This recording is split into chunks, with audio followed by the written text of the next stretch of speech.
Hello everyone. 'అఖండ 2' తాండవం చూపిస్తుందనే చెప్పాలి. Movie చాలా పాజిటివ్ టాక్‌తో రన్ అవుతుందట. సో ఎప్పటినుంచో నందమూరి అభిమానులు వెయిట్ చేస్తున్నారనే చెప్పాలి ఈ మూవీ గురించి. సో మూవీ రివ్యూ తెలుసుకుందాం. ప్రస్తుతం మనతో జర్నలిస్ట్ శేషరావు గారు ఉన్నారు. వెల్కమ్ చెప్దాం. Hello sir. హలో. మూవీ ఎలా ఉంది సార్? ప్రీమియర్ షోస్ నుంచి చూసినటువంటి వాళ్ళు చెప్తున్నటువంటి టాక్ ఏంటంటే అద్భుతం అని చెప్తున్నారు. గతంలో ఎప్పుడు బాలయ్య సినిమాలు ఇంత రేంజ్లో లేవు, ఇది బ్లాక్ బస్టర్ హిట్ అని చెప్పి చెప్తున్నారు. ప్రీమియర్ షోలకి ఆల్రెడీ తెలంగాణ ప్రభుత్వం, ఆంధ్రప్రదేశ్ ప్రభుత్వం 2 ప్రీమియర్ షోస్కి అనుమతి ఇచ్చింది. కరెక్ట్గా 8 గంటలకు స్టార్ట్ అయింది. కేరింతలు ఆ థియేటర్లో దద్దరిల్లిపోతున్నాయి. థియేటర్లో బాలయ్య వస్తుంటే ఆ గెటప్లో, అఘోరా గెటప్లో అసలు ప్రేక్షకులు మిస్మరైజ్. బాలయ్యది మరో లెవెల్ యాక్షన్ కనిపిస్తుంటుంది ఆయన గెటప్లో.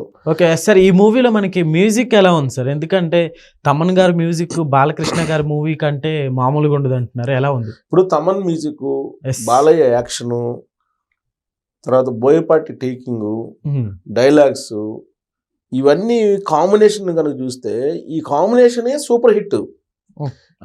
ఇది నెక్స్ట్ బ్లాక్ బస్టర్ కన్నా ఇంకేదన్నా వర్డ్ ఉంటే కనుక దాన్ని ఉపయోగించవచ్చు.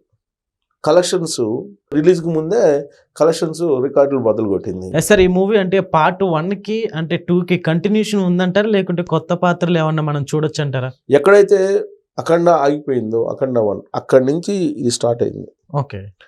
2 ఓవర్సీస్ రివ్యూస్ కానీ లేదా ఇప్పుడు ప్రీమియర్ షో చూసినటువంటి వాళ్ళు కానీ చెప్పేది ఏంటంటే కళ్ళు ఆర్పకుండా చూసేటువంటి సినిమా, ఎక్కడ మిస్ అవుతామో అన్నట్టుగా చూసేటువంటి సినిమా అని చెప్తున్నారు. అందరూ ప్రతి ఒక్కళ్ళు, యూత్, ఫ్యామిలీ, ప్రత్యేకించి మహిళలు, తర్వాత ఆధ్యాత్మికవేత్తలు, అన్ని రంగాల వాళ్ళు, అన్ని సమాజంలో ఉండేటువంటి జనసమూహాలు ఏవైతే ఉన్నాయో అందరూ కలిసి చూసేటువంటి, అందరికీ కనెక్ట్ అయ్యేటువంటి సినిమా అని చెప్తున్నారు. ఓకే. అన్ని రంగాల వాళ్ళు కలిసి సినిమాని చూసేటువంటి సినిమా అని చెప్తున్నారు. సార్ అంటే ఇప్పుడు పార్ట్ 3 ఏమైనా ఎక్స్పెక్ట్ చేయొచ్చు అంటారా మనం?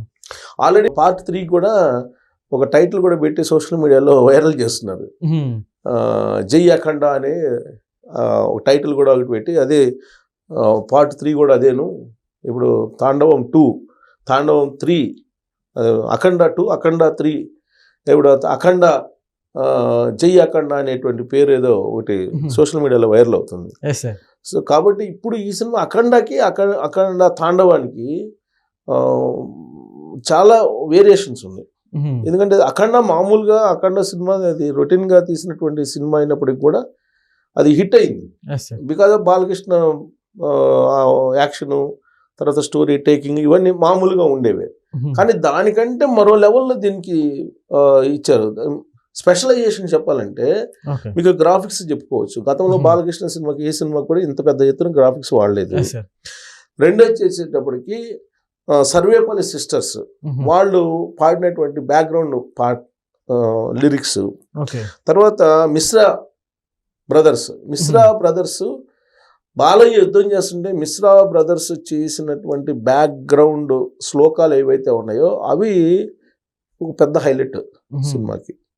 తర్వాత గంగాధర శాస్త్రి గారు భగవద్గీత శ్లోకాలు, అది హైలైట్ ఆ సినిమాలో. సార్ మనం చూసుకుంటే కుంభమేళా కూడా షూట్ చేశారని టాక్ వచ్చింది సార్. అప్పుడు అంటే ఆ సీన్స్ కూడా మనం ఎక్కువ చూడొచ్చా? ఒక కుంభమేళా కాదు, కుంభమేళాతో పాటు ఆపరేషన్ సింధూర్ కూడా యాడ్ అయింది దాంట్లో. ఓకే. కుంభమేళాతో స్టార్ట్ అయ్యి ఆపరేషన్ సింధూర్ వరకు ఆపేశారు క్లైమాక్స్. ఆపరేషన్ సింధూర్లో పాకిస్తాన్కి భారతదేశానికి మధ్య యుద్ధం జరిగింది కదా, దానికి సంబంధించి కూడా పెట్టారు. యాక్చువల్గా అఖండ ఎక్కడైతే ఆగిపోయిందో అక్కడి నుంచి స్టార్ట్ చేస్తూ ఫస్ట్ హాఫ్ అంతా కుంభమేళ, ఆధ్యాత్మికత, ఇవంతా భారత సంస్కృతి, సనాతన ధర్మం, దీని యొక్క ప్రాముఖ్యత, వీటన్నిటినీ తెలియజేస్తూ సెకండ్ హాఫ్కి వచ్చేటప్పటికి సనాతన ధర్మాన్ని ఎవరైతే కించపరుస్తారో వాళ్ళ మీద యుద్ధానికి ఒక అఘోరాగా ఈయన ఎలా వెళ్ళారు అనేది ఒక ట్విస్ట్ అది. ఓకే. సో అది ఆపరేషన్ సింధూర్ని బేస్ చేసుకొని క్లైమాక్స్ ఉంటుంది. సో కాబట్టి ఈ సినిమా రివ్యూస్ ఆల్రెడీ ప్రీమియర్ షోస్కి తెలంగాణ ప్రభుత్వం అనుమతి ఇచ్చింది. 600 రూపాయల టికెట్ ప్రీమియర్ షోస్కి. తర్వాత టికెట్లు పెంచుకునే దానికి అనుమతి ఇచ్చింది. సింగిల్ స్క్రీన్స్కి 50 రూపాయలు, మల్టీ స్క్రీన్స్కి వచ్చేసి 100 రూపాయలు పెంచుకునే దానికి తెలంగాణ ప్రభుత్వం అనుమతి ఇచ్చింది.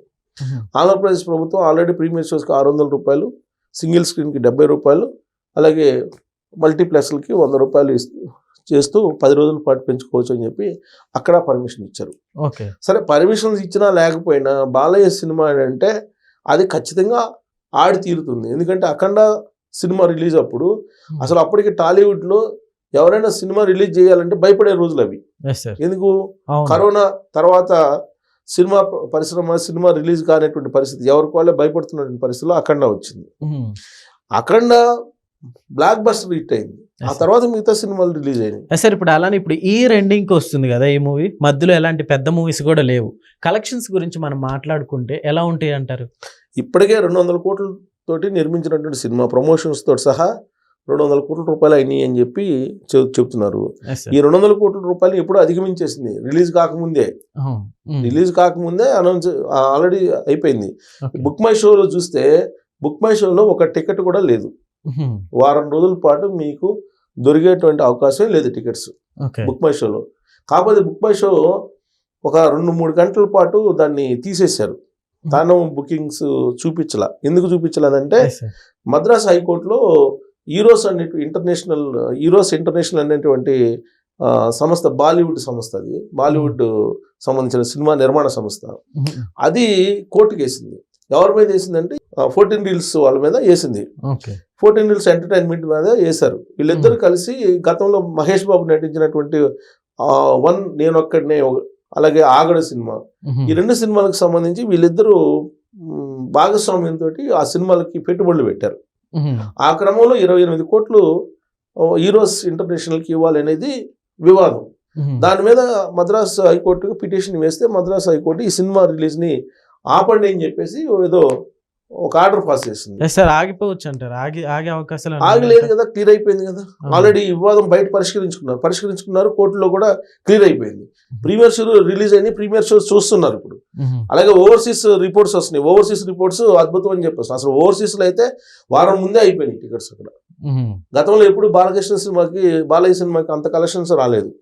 ఆ overseas business records, overseas business record, తర్వాత ప్రీ రిలీజ్ రికార్డు, తర్వాత theatrical bookings record, premieres record, ఇన్ని రికార్డులు ఉన్నాయి బాలయ్య తాండవానికి. ఈ మూవీని మనం ఏ జోనర్ గా చూడొచ్చు అంటారు?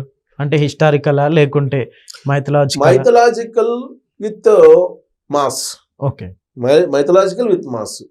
జనరల్ గా మాస్, గాడ్ ఆఫ్ మాస్ అంటారు కదా బాలయ్యని. బోయపాటి సిన్ టేకింగ్స్ కూడా అలానే ఉంటాయి, డైలాగ్స్ కూడా అలానే ఉంటాయి. అయితే స్పిరిచువల్ యాంగిల్ని యాడ్ చేశారు దీంట్లో. స్పిరిచువల్ యాంగిల్ని యాడ్ చేసి ఈ సినిమాని చూపించే ప్రయత్నం చేశారు. ఇప్పుడు మనకు అందరికి అర్థమయ్యేటట్టు చెప్పాలంటే గరికపాటి నరసింహరావు గారు నా ప్రవచనాలు చెప్తుంటారు. ఆ ప్రవచనాలు చెప్పే దాంట్లో ఆయన మూఢనమ్మకాలని ఖండిస్తూ చెప్తూ ఉంటారు. ఆయన చూసే వాళ్ళకి ఏమనిపిస్తుంది, ఈయన ఒక కమ్యూనిస్ట్ లాగా అనిపిస్తుంది. కానీ ఆయన ఆధ్యాత్మిక ప్రవచనం చెప్తూ ఉంటారు. సేమ్ అలాంటిది అనుకోవచ్చు ఈ సినిమా. అంటే మీకు ఆధ్యాత్మిక కోణంలో మాస్ని చూపించారు, ఆధ్యాత్మికంలో మాస్ ఈ సినిమా. సో ఈవెన్ అఘోరాలు, కాశీకి సంబంధించిన అఘోరా నాతో మాట్లాడారు, ఒక బాలకృష్ణ గారని, ఆయన నాతో మొన్న ఫోన్ చేశారు. సినిమా మీద నేను రివ్యూ ఇచ్చాను ఒక చోట అని చెప్పేసి. ఓకే, అంటే వాళ్ళు కూడా అక్కడ వారణాసి అఘోరా పీఠాధిపతి ఆయన, వాళ్ళు కూడా చూస్తున్నారు ఈ సినిమాలో ఏముంది, సనాతన ధర్మాన్ని ఏ విధంగా చూపించారు, సనాతన ధర్మం యొక్క వాల్యూస్ ని ఏ విధంగా ఈ సినిమాలో చూపించగలిగారు అనే దాని మీద వాళ్ళు కూడా ఆసక్తిగా చూస్తున్నారు. అది నాకు అర్థమైంది ఆయన మాటల్లో. సో ఆయన అంటే ఇలాంటి వాళ్ళు కూడా చూస్తున్నారు. కుంభమేళ ఒక పక్క చూపిస్తున్నారు, అంటే ఆధ్యాత్మిక సనాతన ధర్మం, దాని విలువలు ఇవే కదా. అంటే ఆ డైలాగులు కూడా సినిమాకు సంబంధించినటువంటి మనం ట్రైలర్ కానీ టీజర్ కానీ చూస్తే, భారతదేశం తలుచుకుంటే ప్రపంచం నిలబడదు అని చెప్పారు. ఎంతమంది వచ్చి భారతదేశం యుద్ధం చేసినా భారతదేశానికి ఏం కాదు, కానీ భారతదేశం ఒకసారి యుద్ధానికి దిగితే ప్రపంచం మిగలదు అని చెప్పి డైలాగులు ఉన్నాయి, అలాంటి డైలాగులు ఉన్నాయి. సో కాబట్టి సనాతన ధర్మం అనేది ఈ ప్రపంచానికి ఒక పునాది లాంటిది అనేటువంటి దాన్ని ఎలివేట్ చేసేటువంటి సినిమాగా దీన్ని చెప్తూ ఉన్నారు. సో రివ్యూస్ అయితే మాత్రం పాజిటివ్ రివ్యూస్ ఉన్నాయి. రేటింగ్స్ కూడా చాలా మంది 4.5 ఇస్తున్నారు. సో ఓవర్సీస్ రివ్యూస్ అయితే 4.5 ఇస్తున్నారు. ఇక్కడ ప్రీమియర్ షో చూసినటువంటి వాళ్ళు కానీ లేదా టాలీవుడ్లో సెలబ్రిటీస్ చూసినటువంటి వాళ్ళు కూడా ఈ సినిమా అద్భుతం అని చెప్పంటున్నారు. సో Sir, టోటల్ మీరు ఏ rating బ్లాక్ బస్టర్ ఇస్తారు? అనుకోవచ్చు ఈ సినిమాని. ఎస్, మీరు ఇచ్చే రేటింగ్ ఏంటి సార్ సినిమాకి? నేనైతే ఆ సినిమా విలువలు చాలా ఉన్నాయి. ఈవెన్ 9 సాంగ్స్ ఉన్నాయి దాంట్లో. ఈ 9 సాంగ్స్కి తమన్ ఇచ్చినటువంటి మ్యూజిక్ అద్భుతం, లిరిక్స్ అద్భుతం. గతంలో ఎప్పుడు ఏ సినిమాకి ఇటీవల కాలంలో అంత అర్థవంతమైనటువంటి లిరిక్స్ ఇవ్వాల. అద్భుతమైన లిరిక్స్ తోటి అద్భుతమైన ట్యూన్స్ ఇచ్చారు ఎవరు, తమన్. అలాగే బాలయ్య యాక్షను, తర్వాత బాలయ్య గెటప్, తర్వాత సినిమా ట్విస్ట్లు, బోయపాటి డైలాగ్స్, స్క్రీన్ ప్లే ఇవన్నీ వెరసి నేనైతే 4 దాకా 4.2 దాకా అనుకుంటున్నా రేటింగ్. సో ఓవరాల్గా పాజిటివ్ టాక్ ఉంది కాబట్టి బాలయ్య సినిమా చరిత్రలో ఇదొక పెద్ద రికార్డు. బాలయ్య ఇప్పటి వరకు సినిమా ప్రయాణంలో ఒక అంకం అయితే ఇక నుంచి ఇంకొక అంకం అని. Okay sir, thank you.